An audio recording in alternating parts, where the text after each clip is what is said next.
Good morning, everybody. This is Travis Llewellyn with the Sunbelt Conference. We're going to go ahead and get started on this week's football coaches teleconference. As a reminder, this call is being recorded. At this time, we're now joining Trent Miles, the head coach of Georgia State University. If you have a question for Coach Miles, please dial *1 on your phone at this time. Coach, while we're waiting for questions to get in the queue, would you mind starting us off with an opening statement?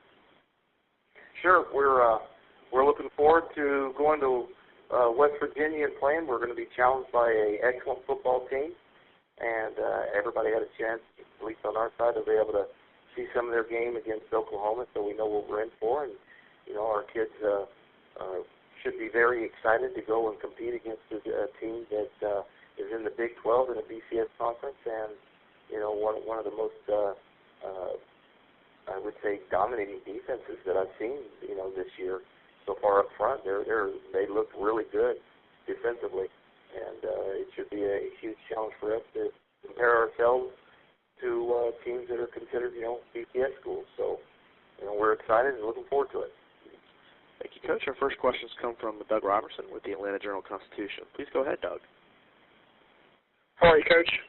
Great. Doug, how you doing? I'm fine. After reviewing the film from Saturday's game, have your thoughts changed from what you said post-game?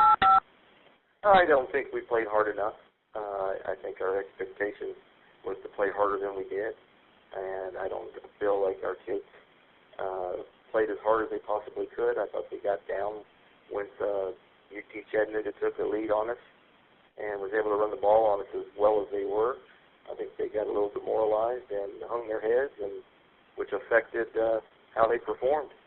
That's what I saw. And as I said before, when young men don't look like they're playing as hard as they can, it makes you look bad talent-wise. That's what happens.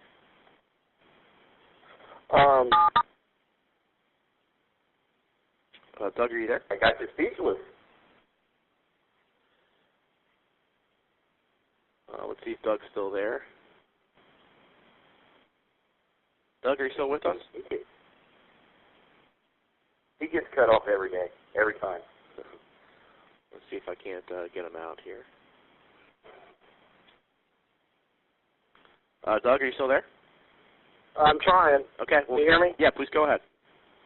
All right. Are there likely to be any wholesale personnel changes this week? There'll be changes. We're still, you know, working around trying to get the right guys on the field that are going to give great effort, play as hard as they can at all times.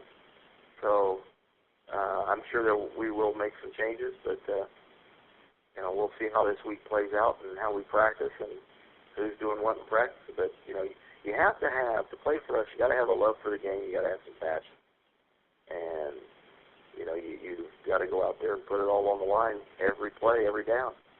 And that's what we're in the process of still evaluating and determining, you know, from some of our players.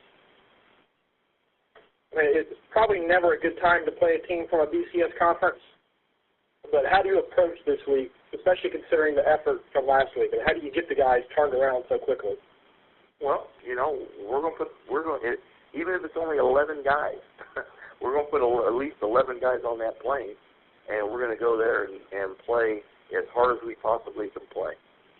And that's how we're going to judge this week. We're going to go out and we want to compete against a team that's, you know, considered outstanding and give everything we got.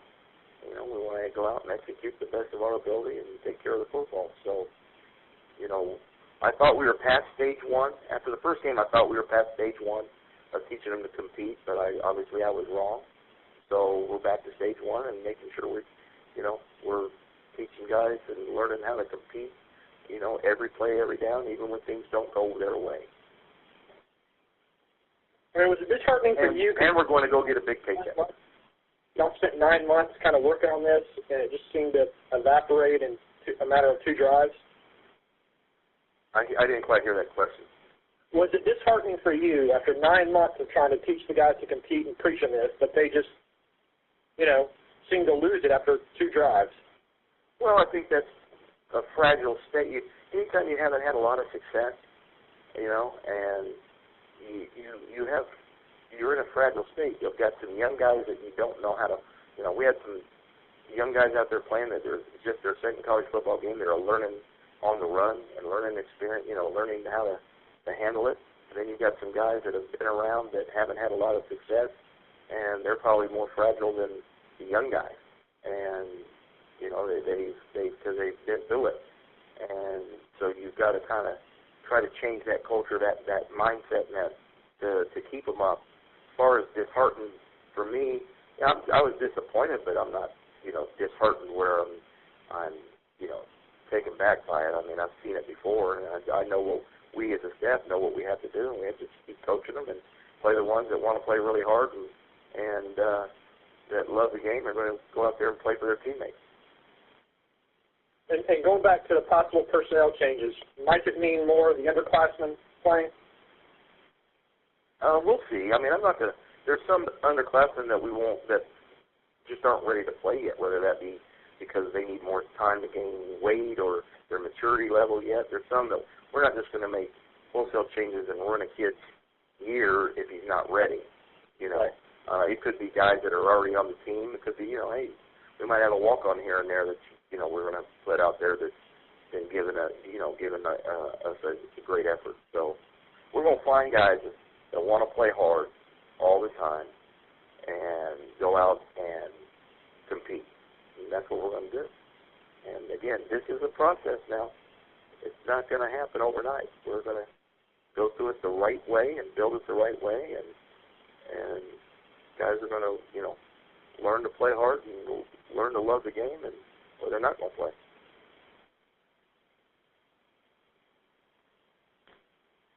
All right, thank you very much, Doug. And, Coach, that's all the time we have for you today. We do appreciate it. All right, thank you. Thank you. If everyone stand by, I'll have Larry Blickney and Troy on shortly. Please stand by.